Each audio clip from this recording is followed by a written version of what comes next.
لەو کاتەی پۆستی سەرۆکی هەرێمی وەرگرتووە مەسعود بارزانی 4000 سەردانی واشنتۆنی پایتەختی ئەمریکای کردووە.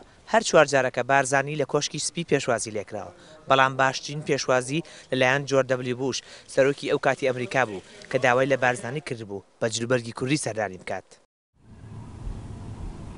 نووسینگەی ڕۆژنامەوانی وەزارەتی دەرەوەی ئەمریکا کاتی سەردانە چاوەڕوانکراوەکەی بارزانی بۆ NRT ئاشکرا کرد کە بڕیارە لە سەرەتای مانگی ئایار ئەنجامی بدات.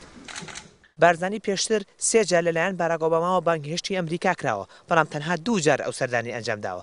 دوهەمین جار بارزانی لە ئۆڤال ئۆفیس لەگەڵ ئۆباما کۆبیەوە لە نیسانی 2012 بوو، بەڵام بۆ جاری سێم بارزانی سەردانەکەی هەڵوەشاندەوە کە بڕیار بوو لە ئایاری 2014 ئەنجام بدرێت بە بیانووی نەگونجانی کات.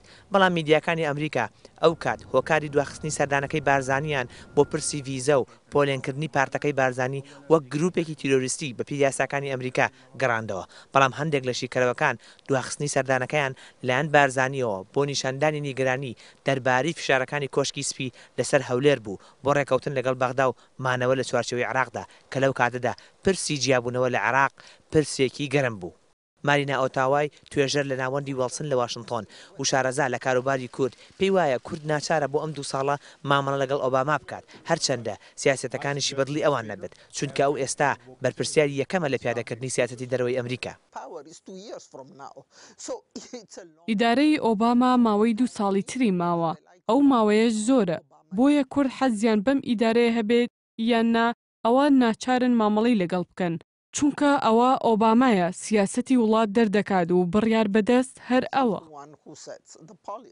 سەرچاوە نافەرمیەکان ئەویان ڕاگەاندووە کە بارزانی داوەتی باراک ئۆبامایە و گرنگترین تەوەرەکانیش کە بڕیارە بارزانی تاوتوێ بکات لە ئەمریکا بریتیە لە پرسی ڕوبەڕووبوونەوەی داعش و پەیوەندیەکانی نێوان هەولێر و بەغداد.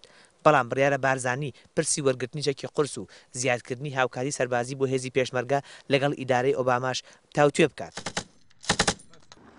باراک ئۆباما لە درێژەی گفتوگۆکانیدا لەگەڵ عەبادی لە کۆشکی سپی پرسی بەشداریکردنی کورد و سوننە لە دروستکردنی بڕیار لە بەغداد وەک پێشمەرجی سەرکەوتنی حکوومەتەکەی عەبادی و بەردەوامی پشتیوانی هێزەکانی هاوپەیمانان بۆ حکوومەتەکەی خستە ڕوو. بۆیە پێدەچێت ئۆباما لەگەڵ بارزانی هەمان پەیام دووپات بکاتەوە، بەڵام ئەوەی کە ڕوون نییە ئەوەیە کە ئایا بارزانی لە کۆشکی سپی پرسی سەربەخۆی کوردستان دەوروژێنێت یان مانەوە لە چوارچێوەی عێراق قبوڵ دەکات وەکەوەی ئیدارەی ئۆباما مەبەستێتی لە ئێستادا.